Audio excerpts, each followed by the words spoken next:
Before swing training, my top speed with the driver was 108 miles an hour, and that gave me 254 yards of carry with my driver. After phase one of using the SuperSpeed swing training sticks, I was able to get up to 110 miles an hour, and that gave me a total driver carry of 265 yards. And now that I'm finished with phase two, in just 3 short months, I've been able to increase my club head speed to well over PGA Tour averages. Let's do a follow-up review of phase two of the SuperSpeed swing training sticks and see exactly how much speed I've been able to develop with this phase. Let's do it right now.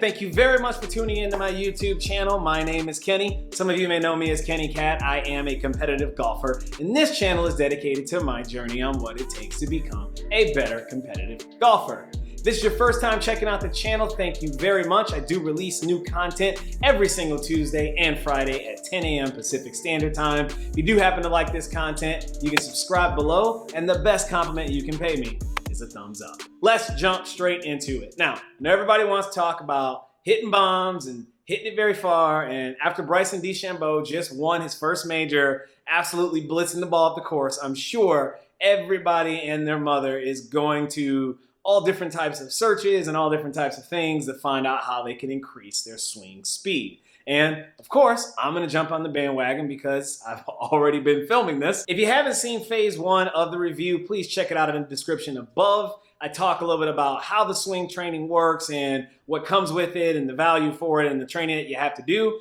That'll give you an idea of where I started with this and also where I got to now. Before I started training, I had a pretty decent amount of speed. I was able to swing the club about 108, 109 miles an hour. After swing speed training in the first phase, I was easily able to get up to 115 to 119 miles an hour of my max speed.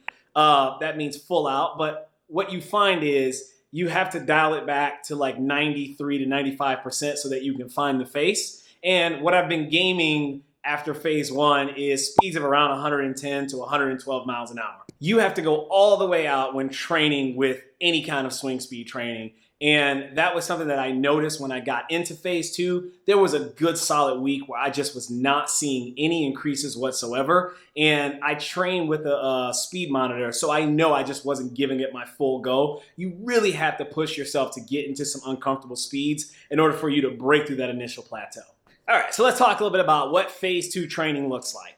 Phase two training starts off with normal swings on your dominant side with the light, the medium, and the heavy clubs. You're gonna do 3 repetitions of those each, starting with the light club, working from your dominant side to your non-dominant side.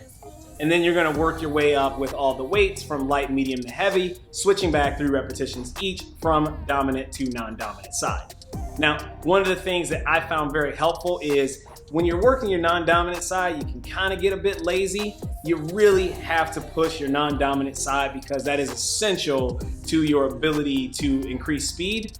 Then the next phase is you're gonna go through that exact same repetition of 3 on your dominant, 3 on your non-dominant side from light, medium to heavy, and you're gonna do it while you're kneeling. And you wanna keep your knees about shoulder width apart. This is my least favorite drill, but it's also the most crucial for myself because this is where you really start to understand, one, how to sequence your upper body correctly, but also how to use your wrists and how to use the angles in your wrists in order to develop a lot of club head speed. When you're kneeling down, you're taking away your ground forces, which is my strongest part of my body, my legs, and you really have to learn how to whip the club head through in order to gain speed using just your hands.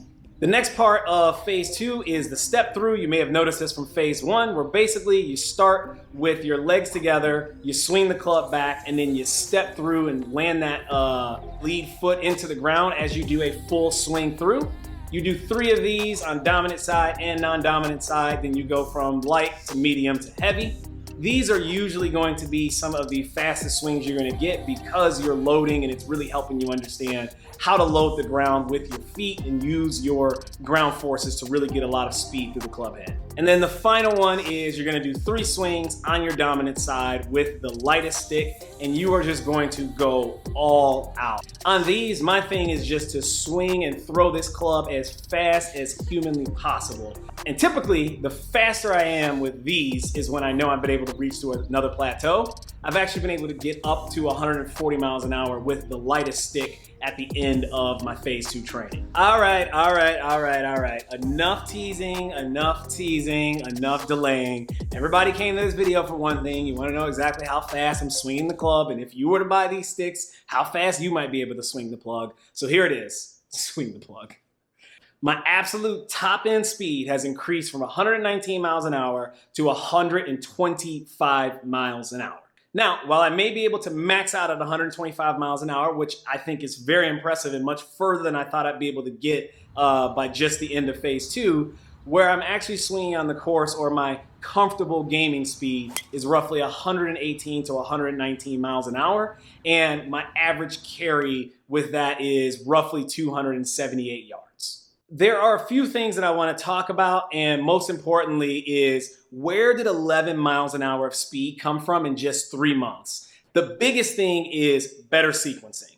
Being able to fire your hips first, then your torso, then your arms, then your hands or the club is essentially what's going to give me the best possible chance to get as much of the speed that I have out of my legs, my torso, and my hips into the club. From what I've spoken with Kurt, it's likely that I've always been able to swing somewhere in the mid-teens. I just haven't been able to access it because of poor sequencing. Now, some of you eagle-eyed visitors down there may have been asking the question, wait a minute, Kenny, if you're swinging the club at above PGA Tour speeds, why aren't you hitting it like Rory and Dustin Johnson distances? That's a great question. Well, first of all, my strike is king. I'm currently maxing out around 165 to 166 miles an hour of ball speed, and with my current swing speed, I should be able to easily get 170 to 175 miles an hour out of a decently made driver. Strike has to improve so that my ability to deliver the speed through the ball is going to maintain. But let me tell you, all that glitters is not gold. I know everyone thinks, and I've heard this many a times before playing with people, it just as a single person that just joins into a twosome or threesome, and everyone thinks like, oh, if you can hit the ball far, then you're automatically gonna score low.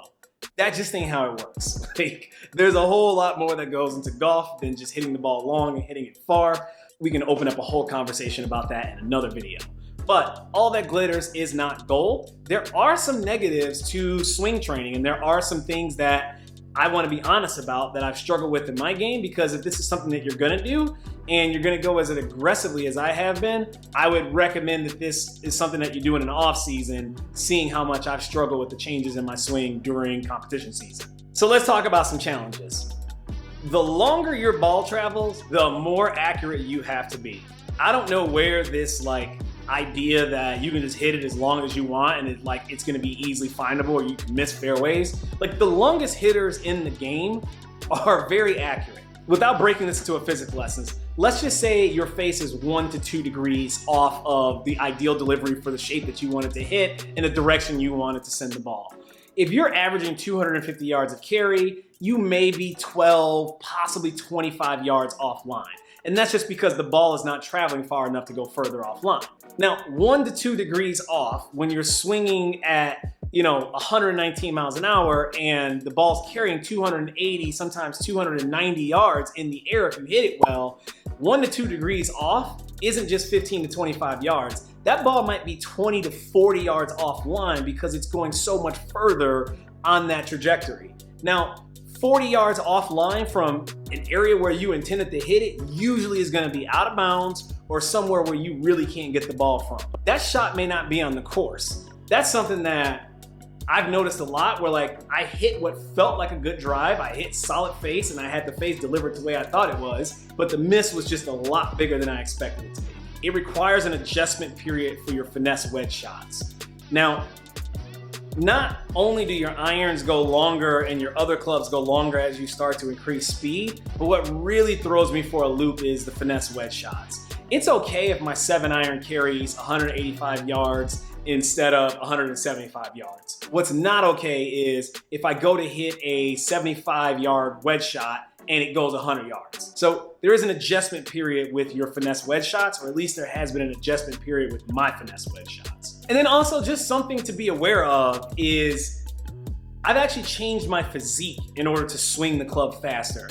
I'm currently around 166 to 167 pounds. So I've put on roughly 6 to 8 pounds of muscle. Gaining weight is one of the easiest ways to add more force without exerting yourself more. It makes a lot of sense why Bryson DeChambeau got like so big and like so jacked, because he's swinging at extraordinarily high speeds. He would be putting so much stress on his body if he had to exert the forces needed to get those speeds, and he was still the same size. But for real though, like I'm not standing here in these baby Gap polos because I want to. Like I'm starting to not fit into some of my clothes because of the weight that I've been gaining for this. So if there's any golf equipment companies down there, any golf apparel companies that want to throw some free stuff my way, I'm all ears. Holla at your boy. Now, there are some benefits to increasing your body's ability to handle this stress. I don't get as fatigued from playing golf. Like I haven't been physically sore muscle-wise, at least my upper body, from swinging golf clubs in a very long time. So I would say my stamina and endurance to do the actual physical activity of swinging a golf club has increased. And then the final thing is new equipment. Yeah, I'm super excited about that. So the clubs that I've been using, while I love them, they were fit to me when I was a much less skilled and a much less faster player. Now that I'm swinging 116, 118, 119 miles an hour, and I'm going to continue to go faster, I'm going to need to get fit for new clubs, new shafts, and what more exciting of a reason can I be to actually have to go to a fitter to buy new equipment because I actually need new equipment for my game. What's next for me is I'm going to continue swing speed training, and my goal is to get my top end speed up to 130 miles an hour by the end of the year.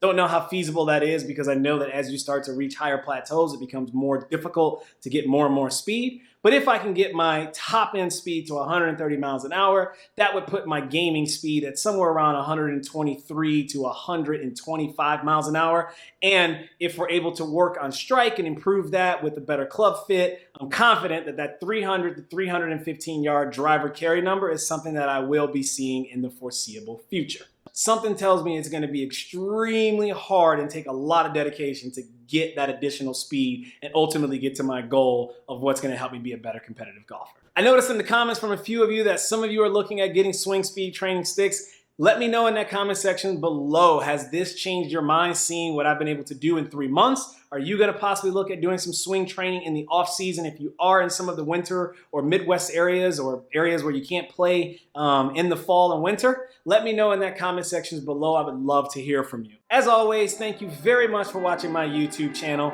That's really all I got for you. Deuces, people. Let's keep it moving.